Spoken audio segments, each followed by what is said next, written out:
ബാലചന്ദ്രൻ ചുള്ളിക്കാട് ഉന്നയിച്ച വിഷയം കേരള പൊതുസമൂഹം ചർച്ച ചെയ്യുന്നെങ്കിൽ അത് എന്തുകൊണ്ടാണ്? അത് ചില മൗലികമായ പ്രശ്നങ്ങൾ അതിൽ ഉന്നയിക്കപ്പെട്ടു എന്നതുകൊണ്ട് കൂടിയാണ്. ചുള്ളിക്കാട് എപ്പോഴും തൻ്റെ അഭിപ്രായങ്ങൾ വെട്ടിത്തുറന്ന് പറഞ്ഞിട്ടുള്ള ആളാണ്. അത് ചെറുപ്പകാലത്തും ഇപ്പം ഇത്രയും പ്രായമായി 67ഓളം വയസ്സായി ഇപ്പോഴും അദ്ദേഹത്തിന് തൻ്റെ ചിന്താ പദ്ധതികൾ അത് കൃത്യമായിട്ട് അവതരിപ്പിക്കാനും പ്രതികരിക്കാനും ഒക്കെ കഴിയുന്ന ഒരാളാണ്. അപ്പോൾ ഈ വിവാദം മാറ്റി നിർത്തിയാൽ ഈ കുമാരനാശാന്റെ കരുണയെ അധികരിച്ച്, കരുണ മാത്രമല്ല ആശാൻ കൃതികളെ മൊത്തത്തിൽ പറഞ്ഞുകൊണ്ട് തന്നെ ചുള്ളിക്കാട് തൃശ്ശൂർ ഈ അക്കാദമി ഫെസ്റ്റിവലിൽ നടത്തിയ ആ ഒരു പ്രഭാഷണം, 2 മണിക്കൂർ നീളമുള്ള പ്രഭാഷണം യൂട്യൂബിൽ കിടപ്പുണ്ട്. അത് നേരിട്ട് കാണാത്തവർ ആ യൂട്യൂബിലെ വീഡിയോ കണ്ട് കേട്ടു നോക്കാം. എത്ര ഗഹനമായിട്ടാണ് ആശാൻ കൃതികളെ വിലയിരുത്തിക്കൊണ്ടുള്ള ആ ഒരു പ്രഭാഷണം ബാലചന്ദ്രൻ ചുള്ളിക്കാട് നിർവഹിച്ചിരിക്കുന്നത്. അതൊരു മാസ്റ്റർ പീസാണ്. ഇത് ആശാൻ കവിതകളെക്കുറിച്ച് മാത്രമല്ല, പല വിഷയങ്ങളെക്കുറിച്ചും ബുദ്ധദർശനത്തെക്കുറിച്ചും ഒക്കെ ചുള്ളിക്കാട് പലപ്പോഴും ചെയ്തിട്ടുള്ള പ്രഭാഷണങ്ങളൊക്കെ ഒരു വലിയ എന്താ പറയുന്ന അതൊരു നമ്മൾ പഠിക്കേണ്ടുന്ന ചില പാഠങ്ങളാണത്. ഒരു റെഫറൻസാണത്. ശരിക്കും സാഹിത്യ വിദ്യാർത്ഥികൾക്കും അല്ലെങ്കിൽ സാഹിത്യത്തെ ഇഷ്ടപ്പെടുന്നവർക്കൊക്കെ ഉള്ളൊരു റെഫറൻസാണ് ചുള്ളിക്കാടിൻ്റെ പ്രഭാഷണങ്ങൾ. അദ്ദേഹം മികച്ചൊരു കവി എന്നതിനപ്പുറം അദ്ദേഹം ഒരു പ്രഭാഷണ കലയിൽ ആ വിഷയം പഠിച്ചിട്ട് അത് അവതരിപ്പിക്കുന്നതിൽ ഇപ്പോൾ സുകുമാർ അഴീക്കോട് പോയി, എം.എൻ. വിജയൻ മാഷൊക്കെ പോയി, ഇപ്പോൾ ജീവിച്ചിരിക്കുന്നവരിൽ സാഹിത്യ മേഖലയിൽ രംഗത്ത് ഇത്തരം വിഷയങ്ങൾ നന്നായി അവതരിപ്പിക്കുന്ന അപൂർവം ചിലരിൽ ഒരാളാണ് ബാലചന്ദ്രൻ ചുള്ളിക്കാട്. അത് അദ്ദേഹത്തിൻ്റെ പ്രഭാഷണങ്ങൾ, അദ്ദേഹത്തിൻ്റെ കവിത ചൊല്ലുന്നതിനപ്പുറത്ത് അദ്ദേഹത്തിൻ്റെ പ്രഭാഷണങ്ങൾ നമ്മൾ ശ്രദ്ധിക്കുമ്പോൾ അദ്ദേഹം ഈ ആസ്തിക ദർശനവും നാസ്തിക ദർശനവും പിന്നെ അദ്വൈത വേദാന്തവും ബുദ്ധസംഹിതയും തമ്മിലുള്ള സംഘർഷങ്ങൾ, അതിൻ്റെ വ്യത്യാസങ്ങൾ, ഇതൊക്കെ വളരെ കൃത്യമായിട്ട് അവതരിപ്പിക്കുന്ന ഒരാളാണ് ചുള്ളിക്കാട്. അതുപോലെ ആണ് അദ്ദേഹം ആശാൻ കൃതികളെ സമീപിച്ചിട്ടുള്ളത്. ഇതൊരു വലിയ ഗഹനമായ വിഷയമാണ്. അപ്പം അങ്ങനെയുള്ള ഒരാള് പറയുന്ന കാര്യങ്ങൾ മലയാളികൾ ശ്രദ്ധിക്കും. അപ്പം അഴീക്കോടിൻ്റെ വിഷയം ഞാനിവിടെ പറഞ്ഞു. എം.എൻ. വിജയൻ മാഷിൻ്റെ പ്രഭാഷണ കലയിൽ നമ്മൾ പെട്ടെന്ന് ഓർമ്മ വരുന്ന 2-3 പേരുകളാണ് ഞാനീ പറഞ്ഞത്. ഈ 3 പേരുകൾ, വേറെയും ആൾക്കാരുണ്ട്. അതായത് പെട്ടെന്ന് പറയുന്ന ഈ 3 പേരുകൾ ഇപ്പം ജീവിച്ചിരിക്കുന്ന ചുള്ളിക്കാട് ഉൾപ്പെടെ. അതായത് മൗലികമായ ചിന്ത, ഒറിജിനൽ തോട്ട് അവതരിപ്പിക്കാൻ കഴിയുന്ന പ്രഭാഷണ കലയുള്ള ആൾക്കാരെ പറ്റിയാണ് ഞാൻ ഉദ്ദേശിച്ചത്. അപ്പം അവരെ വിളിച്ചുകൊണ്ട് വരുമ്പോൾ അവർക്ക് എന്ത് വേണം? അവർക്ക് വണ്ടിക്കൂലി കൊടുക്കണം. സിമ്പിളായിട്ട് പറഞ്ഞാൽ ആഹാരം നന്നായിട്ട് കൊടുക്കണം, താമസ സൗകര്യം കൊടുക്കണം. ഒരു ദിവസത്തിലധികം ഉള്ള പരിപാടിയാണെങ്കിൽ. ഞാനിത് പറയാൻ കാര്യം, എനിക്കൊരു ഓർമ്മയുണ്ട്. മുമ്പൊരിക്കൽ ഈ ശ്രീനാരായണ ഗുരു ദർശനത്തെ പറ്റി ധാരാളം പ്രഭാഷണം നടത്തുകയും എഴുതുകയും ചെയ്തിട്ടുള്ള ആളാണ് ഡോക്ടർ സുകുമാർ അഴീക്കോട്. അതുകൊണ്ടാണ് ഈ വിഷയത്തിലേക്ക്, അത് തന്നെയാണ് ആശാന്റെ വിഷയം തന്നെയാണ്, നാരായണ ഗുരുവിന്റെ ശിഷ്യനായ ആശാന്റെ വിഷയം തന്നെയാണ് ചുള്ളിക്കാടിൻ്റെ ഇതിൽ വരുന്നത്. അതുകൊണ്ട് ഇത് രണ്ടും കൂടെ ചേർത്ത് പറയുന്നത് അതുകൊണ്ടാണ്. മുമ്പൊരിക്കൽ ഒരു ശ്രീനാരായണ ദർശനത്തെക്കുറിച്ചുള്ള ഒരു ചടങ്ങിൽ മുഖ്യ പ്രഭാഷണം നടത്താൻ ആ സംഘാടകർ, ഞാൻ ആ സംഘടനയുടെ പേരൊന്നും പറയുന്നില്ല, ആ സംഘാടകർ വിളിച്ചത്, മുഖ്യ അതിഥി ചീഫ് ഗസ്റ്റായിട്ട് വിളിച്ചത് സുകുമാർ അഴീക്കോടിനെയാണ്. അപ്പം അദ്ദേഹത്തിന് സ്വന്തമായിട്ടൊന്നും കാറൊന്നുമില്ല. അദ്ദേഹം ഒരു ടാക്സി കാർ വിളിച്ചിട്ട്, ഒരു അംബാസഡറുള്ള ഈ പുതിയ മോഡൽ കാറുകളൊന്നും ഇല്ലാത്ത ഒരു 40 കൊല്ലം മുമ്പുള്ള സംഭവമാണ്. അപ്പോൾ അദ്ദേഹം ഒരു അംബാസഡർ ടാക്സി വിളിച്ചിട്ടാണ് ഈ ചടങ്ങിന് ദൂരേന്ന്, മലബാറിൽ നിന്ന് തിരുവനന്തപുരം മേഖലയിൽ കേന്ദ്രീകരിച്ച തെക്ക് നടക്കുന്ന ഒരു പരിപാടിയാണ്. അപ്പോൾ അത്രയും ദൂരം യാത്ര ചെയ്ത് വരുന്നത്. അപ്പോൾ ഈ പ്രഭാഷണം കഴിഞ്ഞിട്ട് അഴീക്കോട് പറഞ്ഞു, ഈ വണ്ടി ഓടി വന്നതിൻ്റെ കാശ്, അതിൻ്റെ ഒരു കൂലി കൊടുക്കണമല്ലോ, പെട്രോൾ അടിച്ചതിൻ്റെ പൈസയില്ല. അപ്പം ഈ സംഘാടകരിൽ മുഖ്യനായ സംഘാടകൻ പറഞ്ഞു, ശ്രീനാരായണ ഗുരുവിനെ കുറിച്ച് 4 വാക്ക് സംസാരിക്കാൻ വന്നതിന് കാശ് തരുന്ന പ്രശ്നമില്ല എന്ന് പറഞ്ഞു. അഴീക്കോട് തർക്കിച്ചില്ല. അഴീക്കോട് ശരി ആയിക്കോട്ടെ എന്ന് പറഞ്ഞിട്ട് അഴീക്കോട് തന്നെ സ്വന്തം കയ്യിൽ നിന്ന് ഈ ഇത്രയും ദൂരം യാത്ര ചെയ്ത് വന്നതിൻ്റെ കാറുകൂലിയും ഡ്രൈവറുടെ ടിപ്പും അല്ലെ ശമ്പളവും കൊടുക്കേണ്ടി വന്നു. ഇവിടെ ഞങ്ങൾ അഴീക്കോടിനൊപ്പമാണ് എന്ന് പറഞ്ഞാൽ ഒരാളെ ഇങ്ങനെയല്ല ട്രീറ്റ് ചെയ്യുന്നത്. അത് ഏത് സംഘടന നടത്തിയാലും സാഹിത്യ അക്കാദമി നടത്തിയാലും ഇങ്ങനെയല്ല ട്രീറ്റ് ചെയ്യേണ്ടത്. ഈ ഒരു ഉദാഹരണം എനിക്ക് നേരിട്ട് അറിയാവുന്നതുകൊണ്ടാണ് ഞാൻ അതിപ്പോൾ ബാലേന്ദ്രൻ ചുള്ളിക്കാടിൻ്റെ സാഹിത്യ അക്കാദമിയിലെ പ്രശ്നമായിട്ട് കണക്ട് ചെയ്യുന്നത്. ചുള്ളിക്കാട് ഈ ലിറ്റററി ഫെസ്റ്റിവലിനൊന്നും സാഹിത്യ ഉത്സവത്തിനൊന്നും പോകുന്ന ആളേ അല്ല. അത് അദ്ദേഹം വ്യക്തമാക്കിയിട്ടുണ്ട്. അയാൾ ഫെസ്റ്റിവലിനോ കോഴിക്കോട്ടെ KLF-നോ അല്ലെങ്കിൽ ഇതിനൊന്നിനും പോകുന്ന ഒരാളല്ല.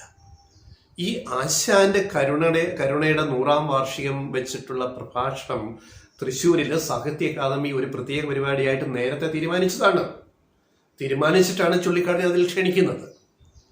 അല്ലാതെ ലിറ്റററി ഫെസ്റ്റിവലിന്റെ പാർട്ടായിട്ടല്ല ഇത് ഒറിജിനലി പ്ലാൻ ചെയ്യുന്ന സാഹിത്യ അക്കാദമി. പക്ഷേ ലിറ്റററി ഫെസ്റ്റിവൽ വന്നപ്പോൾ അതും കൂടി ഇത് ബ്ലെൻഡ് ചെയ്തിട്ട് പിന്നെ ചുള്ളിക്കാടിനോട് സംഘാടകർ പറയുന്നു, നമ്മളിത് ഒരുമിച്ചങ്ങാക്കി സാഹിത്യ ഫെസ്റ്റിവൽ 4 ദിവസം നടക്കുന്നില്ല, ആ കൂട്ടത്തിൽ ഇതുകൂടി കരുണയുടെ സ്മാരക പ്രഭാഷണം 100ാം വാർഷികത്തിൻ്റെ അതും ഒരുമിച്ചങ്ങ് നടത്താം, ഒരു ദിവസം ഇത്ര 2 മണിക്കൂർ താങ്കൾക്ക് അതിന് വിനിയോഗിക്കുക എന്ന് പറഞ്ഞിട്ടാണ്. അല്ലാതെ സാഹിത്യ ഉത്സവമേളത്തിന് കൊട്ടാൻ ചുള്ളിക്കാട് പോയിട്ടില്ല. ചുള്ളിക്കാടിനെ അതിൽ പെടുത്തുകയാണ് ചെയ്തത്. അദ്ദേഹം സമ്മതിച്ചു, ശരി അങ്ങനെ ഉണ്ടെങ്കിൽ അങ്ങനെ നടക്കട്ടെ, കുഴപ്പമില്ല എന്ന് പറഞ്ഞിട്ടാണ് അദ്ദേഹം പോയത്. അപ്പോൾ ഒരു ഗസ്റ്റിനെ എങ്ങനെ പരിപാലിക്കണം, എങ്ങനെ മാനിക്കണം എന്നുള്ളതിൻ്റെ പോരായ്മ, അതിൽ വന്ന പോരായ്മയാണ് ഇവിടെ ചൂണ്ടിക്കാണിക്കപ്പെടുന്നത്. ഇനി സർക്കാർ പരിപാടികളിൽ സർക്കാരിൻ്റെ കീഴിൽ പ്രവർത്തിക്കുന്ന സ്വതന്ത്ര സാഹിത്യ സാംസ്കാരിക കലാ സ്ഥാപനങ്ങൾ, ഞങ്ങൾ ഈ പറഞ്ഞ 3-4 പിന്നെ സാഹിത്യ അക്കാദമി, അതുപോലെ ചലച്ചിത്ര അക്കാദമി, സംഗീത നാടക അക്കാദമി തുടങ്ങിയ ഇതെല്ലാം ലളിതകലാ അക്കാദമി, ഇവരെയൊക്കെ മാന്യമായിട്ട് പരിചരിക്കാൻ, കാണാൻ, മാനിക്കാൻ, ആദരിക്കാനുള്ള ഒരു മനസ്സ് ഇത് നടത്തുന്നവർക്കും അവരുടെ കീഴിൽ പ്രവർത്തിക്കുന്ന ഉദ്യോഗസ്ഥ വൃന്ദത്തിനുമുണ്ട്. പലരും ക്ഷണിച്ചാലും ഒരു കാശ് പോലും കിട്ടാതെ പോകുന്ന ആൾക്കാരുണ്ട്. എഴുത്തുകാർ, നമ്മുടെ നാട്ടിലെ എഴുത്തുകാരുടെ എണ്ണം വളരെ കൂടുതലാണ്. കവികളും നോവലിസ്റ്റുകളും മറ്റ് നിരൂപകരും ഒക്കെ വലിയ കൂടുതലാണ്. അപ്പോൾ കാശ് കിട്ടിയില്ലെങ്കിലും പരിപാടിക്ക് പോകാൻ ആൾക്കാരെ കിട്ടും. പക്ഷെ അത് വെച്ച് സംഘാടകർ മുതലെടുക്കാൻ പാടില്ല. നമുക്കിവിടെ അറിയാം, പല അവാർഡുകളും കൊടുക്കുന്നത് ഒരു കവർ കൊടുക്കുക, കവറിനകത്തൊന്നും കാണത്തില്ല, അല്ലെങ്കിൽ ഒരു ബ്ലാങ്ക് ചെക്ക് ആയിരിക്കും. ആ ചെക്ക് ബാങ്കിൽ കൊണ്ടിട്ടാൽ അത് പിന്നെ പാസ്സാവത്തില്ല. 1000 രൂപയോ 2000 രൂപ 5000 രൂപയുടെ ഒരു വണ്ടി ചെക്ക്, അല്ലെങ്കിൽ ഒരു കവർ കൊടുക്കും സദസ്സിൽ, വേദിയിൽ. ഈ കവർ നമ്മുടെ മര്യാദയ്ക്ക് നമ്മൾ അപ്പോൾ പൊട്ടിച്ചു നോക്കില്ല എത്ര കാശ് അതിൻ്റെ അകത്തുണ്ടെന്ന്. പോയി തിരിച്ചു പോകുന്ന വഴിക്ക് പൊട്ടിച്ചു നോക്കുമ്പോൾ കവർ ശൂന്യമാണ്, അതിലൊന്നുമില്ല, വെറുതെ ഒട്ടിച്ചിട്ടേ ഉള്ളൂ. ഇങ്ങനെ എത്ര അനുഭവങ്ങളുണ്ടെന്ന് പല എഴുത്തുകാരും നമ്മളോട് പറഞ്ഞിട്ടുണ്ട്, എന്നോട് പറഞ്ഞിട്ടുണ്ട്.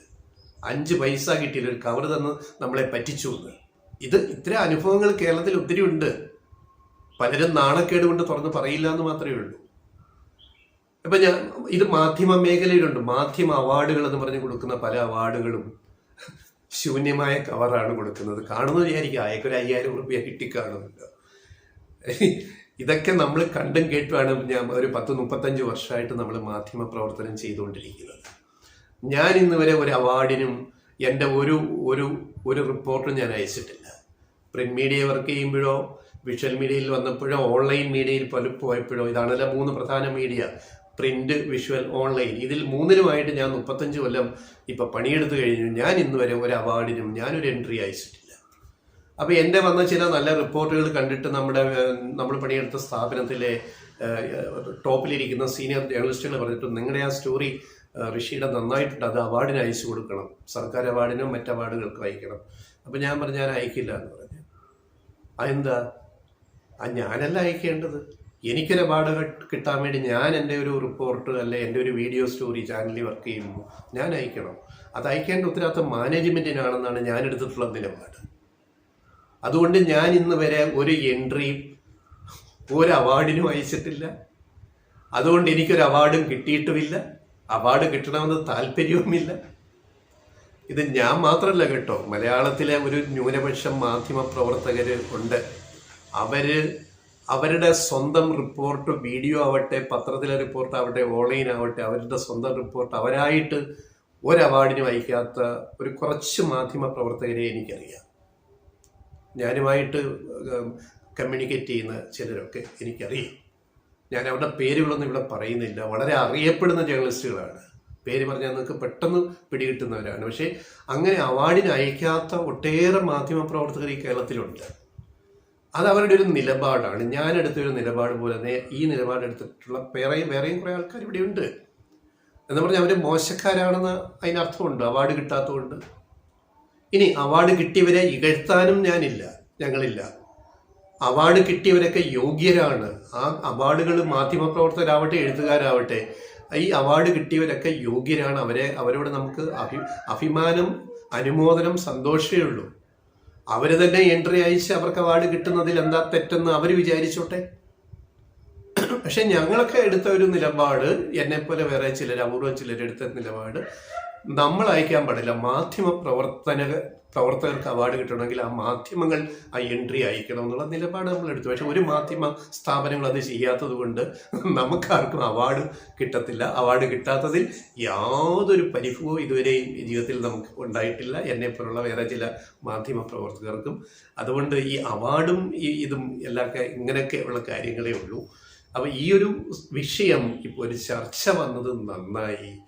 എഴുത്തുകാരെ, കലാകാരന്മാരെ, കലാകാരികളെ, അതുപോലെ പ്രതിഭ തെളിയിച്ചവരെയൊക്കെ നമുക്ക് എങ്ങനെ ആദരിക്കണമെന്ന് ഇപ്പോഴും അറിയില്ല എന്നൊരു വിഷയമാണ് ഇവിടെ ഏറ്റവും ഇതായിട്ട് വരുന്നത്.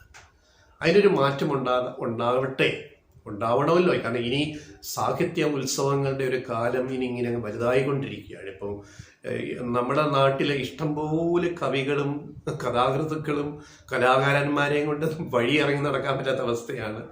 ഫേസ്ബുക്കും സോഷ്യൽ മീഡിയ മുഴുവൻ നോക്കിക്കഴിഞ്ഞാൽ അത് മുഴുവൻ ഈ പറയുന്ന സൃഷ്ടികളാണ്. സാഹിത്യം, അതുപോലുള്ള മറ്റ് കലാരൂപങ്ങളുടെയൊക്കെ നമ്മൾ ഒത്തിരി കാണുന്നുണ്ട്. അപ്പോൾ ഒരു വലിയ ഒരു ഫ്ലഡ്, ഒരു പ്രളയം പോലെ സർഗാത്മകത, എഴുത്ത് അല്ലെങ്കിൽ മറ്റ് കലാപ്രകടനങ്ങൾ ഇങ്ങനെ വന്നുകൊണ്ടിരിക്കുന്ന ഒരു കാലഘട്ടമാണിത്. ഇന്നത്തെ ഈ ഡിജിറ്റൽ യുഗം, ഡിജിറ്റൽ മീഡിയ ഉൾപ്പെടെയുള്ള ഡിജിറ്റൽ യുഗം.